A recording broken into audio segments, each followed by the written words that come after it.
Tonight on To The Point. A week after elections and ballots are still being counted, where the Sacramento mayoral race stands. Do we need guidelines for how active shooter drills are handled in schools? The new bill being proposed, addressing the homelessness crisis in Sacramento. Is it working well? A new report highlighting how the city and county agreement is working. Plus, more than 20 years after being convicted of killing his wife and unborn child, Scott Peterson back in court. The new evidence unveiled. Thank you so much for joining us tonight for To The Point. I'm Alex Bell, and tonight we want to start with something at the top of many people's minds. It's been 1 week since Election Day, and the Secretary of State's office says over 1 million ballots have yet to be counted statewide. And this has left some races undetermined, including the one for Sacramento mayor. So we actually just got some results in the past few hours that could bring us just a little bit closer to knowing who the top two candidates will be. And our Becca Hobbeger, you already know she's been following this race very closely, joining us tonight with the latest details. Good evening, Becca. Yeah, Alex, this remains a close and exciting race. The updated ballot count published just in the last few hours shows epidemiologist Dr. Flo Kofer has the strongest lead we've seen yet in this race. Remember, on election night, she was in 4th place and has risen in the ranks with each vote count update. She bumped former state senator Dr. Richard Pan into 2nd place, where he trails by some 2,100 votes. And here's where it gets really interesting. Remember, the top 2 vote getters move on to the November election, so all a candidate needs is 2nd place. Assemblymember Kevin McCarty is behind Pan by just 155 votes, and former Sacramento City Council member Steve Hansen trails McCarty by just 163 votes. So at this point, it appears we may have a race for 2nd place on our hands. We're still waiting on some 20 to 30,000 ballots to be counted in this particular race, so it really could still be anyone's race. But why is it taking so long? In short, vote by mail. Started in the pandemic as a way of avoiding close contact, Governor Gavin Newsom made universal vote by mail permanent by signing a law in 2021. Every registered voter gets a ballot in the mail. They can choose to fill that out themselves or physically still go into a polling place. For people who dropped their ballot in the mail in the days leading up to Election Day, many of those ballots didn't arrive at county elections offices in time to be counted that night. As long as the ballot was postmarked by Super Tuesday, it's valid. So those are still trickling in, and the county is making sure they get those all counted. So while vote by mail makes voting more accessible, it does also mean results can take longer to come in, especially in a close race like the Sacramento mayoral race. Now, today's update represents 26% voter turnout so far in the mayoral race, and experts anticipate we'll see a final voter turnout percentage in the 30s. So again, we're still waiting on some 20 to 30,000 ballots. And when you have a race this close, especially between 2nd, 3rd, and 4th place, it could be anyone's vote. There will be another release of updates on Friday afternoon, and the county must certify the vote by April 4th. Alex? All right, Becca, thank you so much. And we also have new results for Prop 1. It's focused on funding for homelessness and mental health care. So here are the latest numbers. Right now, it's close to passing with more than 40,000 additional votes in support. Again, there are still more ballots that need to be counted. Of course, we will continue to keep you updated on air and on our website, abc10.com. All right, developing right now, Stockton police are investigating a deadly shooting. This is at East Taylor Street between Main Street and the railroad tracks.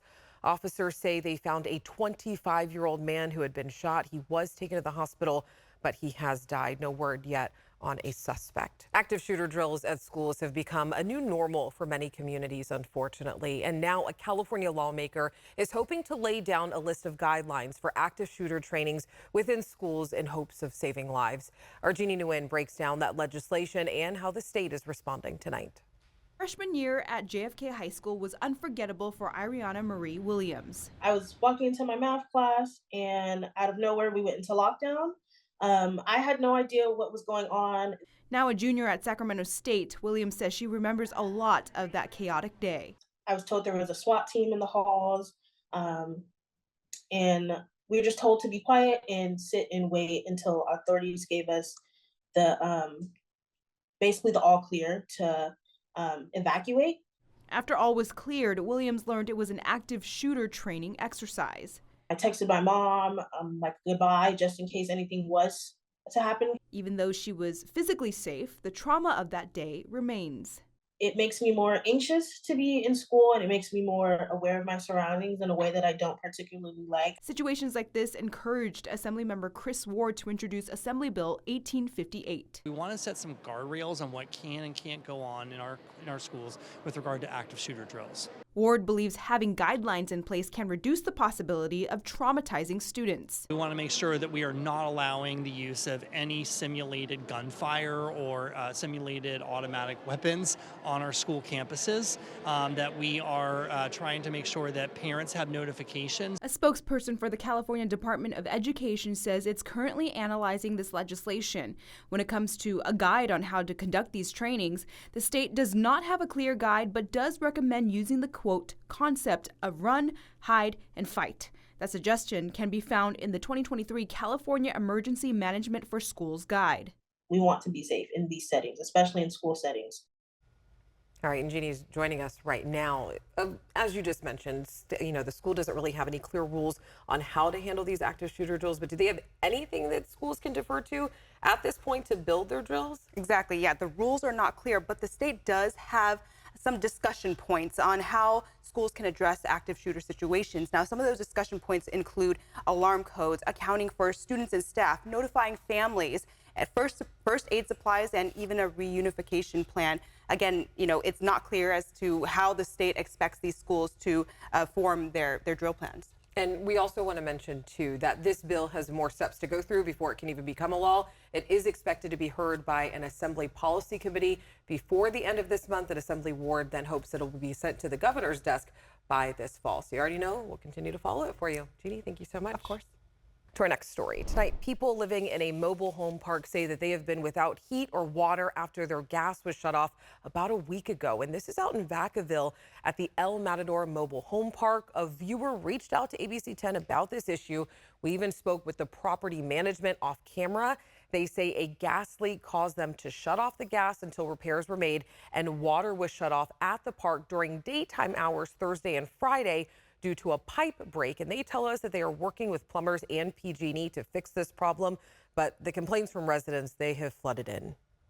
The weather is weird. I mean, when is it going to stop raining? Cold at night. Oh, it's freezing at night. But like I said, we kind of just huddle together and lots of blankets and kind of just hope. Little space heaters, a lot of people are using those. Now, the property manager says the plan is to have everyone's gas meter and pilot light turned back on by the end of the day. Meanwhile, residents say they plan to ask for some type of prorated rent and to learn more about their rights just in case this ever happens again. Now, it's been a little over a year since the city and county of Sacramento joined forces to address the homeless problem. The goal of the team is to go directly to the unhoused with outreach and education. And today, the Board of Supervisors got to look at the impact this agreement has had. ABC 10's Devin Trubia explains the big takeaways after the first year. Yeah, Alex, the team started their day here at the County Board of Supervisors, and then their conversations at City Council wrapped up just before 4:30. Their presentation, essentially a report card of what they've been able to accomplish so far. 23 of 28 goals met. On any given night across Sacramento County, there are more than 9,000 people living unhoused, a problem of epic proportions that could only be addressed with a groundbreaking agreement. A team of 35 people employed by the city and county of Sacramento, whose job is to provide outreach services, shelter, training, and information.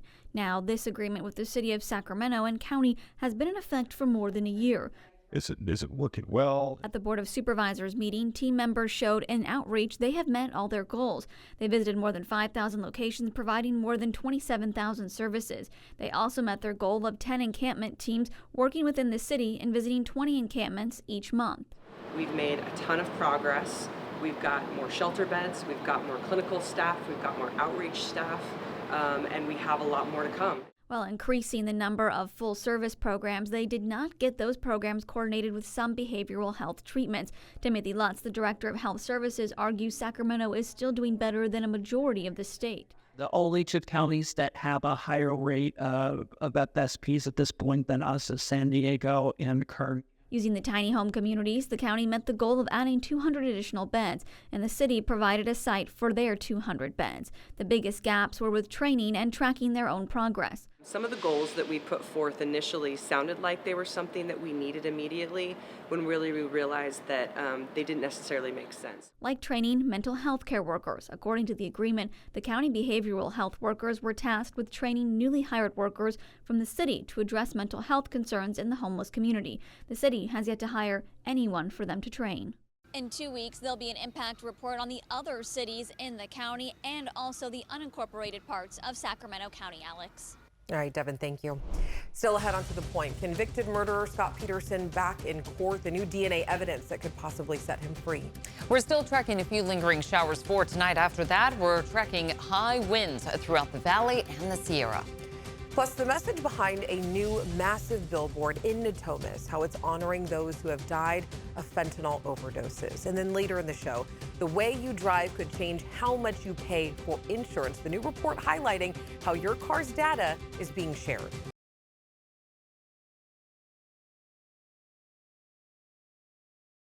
All right, Chief Meteorologist Monica Woods here with our forecast. Still some showers in the Sierra, right? I know, it's a little bit sloppy up there. Down low, it's beautiful for an evening walk. We're going to be tracking some pretty fierce winds, though, by the time we head into our Wednesday evening. Here's a look at the Sierra. Just some slick roads up there, mainly just some wet precipitation. It is in the form of snow, but it's melting pretty quickly once it hits the ground. This is departing from what we had earlier today. So the back edge of this, we're going to see the drier conditions ahead for the overnight hours into our Wednesday. But then again, we start to pick up those gusty winds as well. Tonight for that evening walk, as I mentioned, really nice conditions. We've got temperatures holding in the 50s. We'll see clearing skies, slight chance of a quick moving light sprinkle. But outside of that, it's going to be all about the winds developing overnight tonight through tomorrow. Primarily the strongest gusts Wednesday night through Friday morning. In the mountains, 55 to 70 mile per hour winds could take down some trees and create some power issues up there.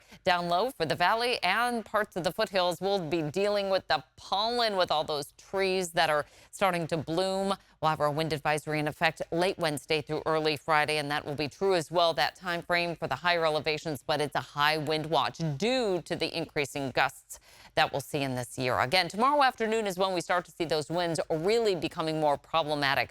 And nuisance winds as well. Overnight, Wednesday into early Thursday, we get those wind gusts up to about 25 to 35 miles per hour in the Sierra. They'll continue at about 55 to 70 miles per hour through our Thursday evening and early Friday. After that, we'll start to see some calmer winds, and we're going to be under that ridge of high pressure. But until this pattern relaxes, it's going to be all about the windy weather. But take a look at some of these gorgeous afternoon highs by the time we get to that St. Patrick's Day weekend forecast. Highs will be in the 70s with dry weather. All right, Monica, thank you. Next, on to the point. Nearly 2 decades after being convicted of murdering his wife and unborn child, Scott Peterson back in court with an attempt to prove his innocence. And the new billboard in Natomas with a message, how it's honoring those dying from fentanyl overdoses. Plus, former special counsel Robert Hur facing questions from Congress over his report on President Biden's handling of classified documents.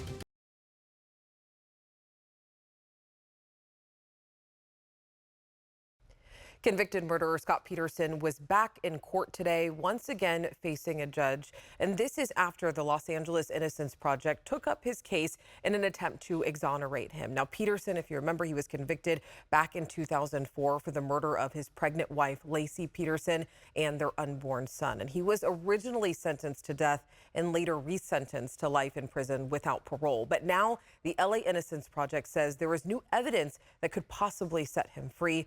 Melissa Dawn has the details for us tonight. Serving more than 20 years in prison, convicted murderer Scott Peterson attending a status court hearing today via live stream that could possibly lead him to a new trial. Today, a judge in San Mateo County, California, scheduling more hearings in April, May, and July over DNA testing. There are 3 motions pending before the court. This after Peterson's trial captivated the nation. Peterson was arrested and charged with first-degree murder in the death of his wife, Lacey Peterson, and second-degree murder in the death of their unborn son. Lacey was 27 years old and 8 months pregnant when she disappeared on Christmas Eve in 2002. We'll be giving birth real soon. We need to bring him home, and I think that's the best way that we can do it all. Lacey's body later discovered in San Francisco Bay 4 months later. Peterson has long maintained his innocence, but now the Los Angeles Innocence Project is claiming there is actual innocence supported by newly discovered evidence. Mr. Peterson has been waiting 20 years to find some of these police reports and audio recordings. The evidence focused on a house burglary across the street from the Petersons' home and this burned-out van found on Christmas Day near the Petersons' home the morning after Lacey disappeared.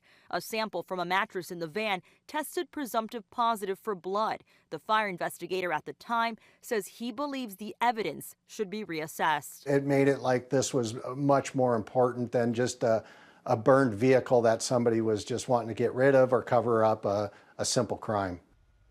Now, 4 years ago, the California Supreme Court overturned Peterson's death sentence, citing in court documents that his jury was improperly screened for bias against the death penalty, and the judge has set up a new court date for next month. And fentanyl continues to impact our communities, both locally and across the nation. According to the CDC, more than 150 people die every day from overdoses related to synthetic opioids like fentanyl. And now a new billboard looking out at Interstate 5 in North Natomas aims to raise awareness about fentanyl. And it shows pictures of sons, daughters, and loved ones taken just way too soon. And it's a drug you wouldn't be able to detect at first glance. And some might not know it's even in something passed off by a dealer. And it's a story all too familiar for a father that we spoke with whose 17-year-old son, Zach, died back in 2020 after taking a fake pill laced with a lethal amount of fentanyl. He says education and awareness are of utmost importance. For our families and parents who think, well, I feel bad, but this isn't going to happen to my family, not my child. I urge you to really think about that again, because so many stories like ours is a young person not realizing what they're doing. Now, the billboard was organized by the organization Drug Induced Homicide through local members. In addition to raising awareness, the organization provides resources and support to families of victims. In other news tonight, former special counsel Robert Hur spent hours on Capitol Hill today facing questions from Congress over his report on President Biden's handling of classified documents. So in the 345-page report, Hur declined to prosecute Biden, but did question his mental sharpness, describing him as, quote, sympathetic, well-meaning, elderly man with a poor memory, and goes on to write that Biden, quote, did not remember even within several years when his son Beau died. Hur is now being criticized by both Republicans and Democrats. I could have written my report theoretically in a way that omitted references to the president's memory, but that would have been an incomplete and improper report. While Biden is not facing criminal charges for his handling of classified documents, former President Trump faces 40 criminal counts for illegally withholding documents and efforts to keep government from finding the material. He has denied any wrongdoing.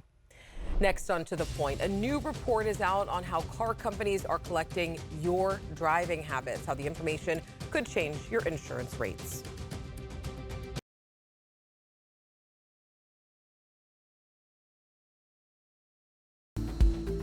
In your price points tonight, nationwide auto insurance rates are up 26% this year, rising 6 times faster than overall inflation. And the increase is blamed on several factors, including the rising cost of car repairs. But now you can add another factor, the possibility of insurance companies tracking how you drive.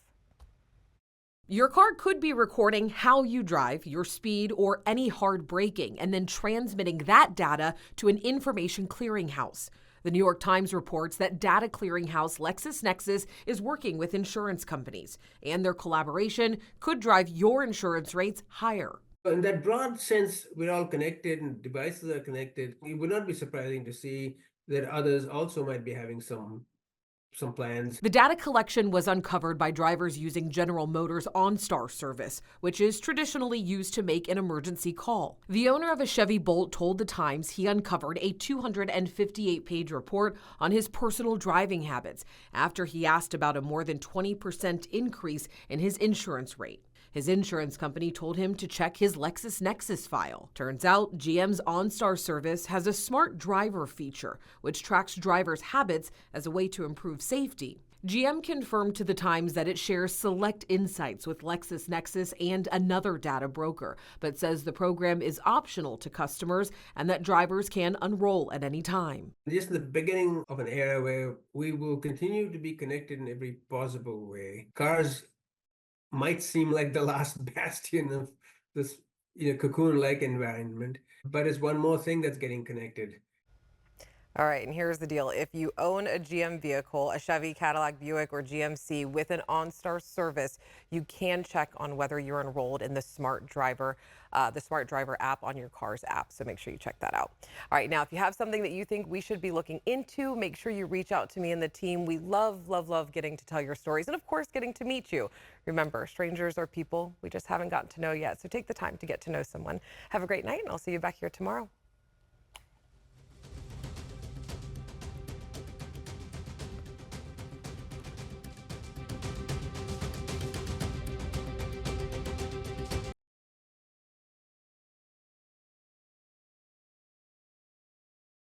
Hey, it's Alex. I just wanted to say thank you so much for watching. The To The Point team and I love hearing from you, and I hope that you'll stay in touch. And don't forget, you can always email me and the team at tothepoint@abc10.com, or you can even send us a text message at 916-321-3310.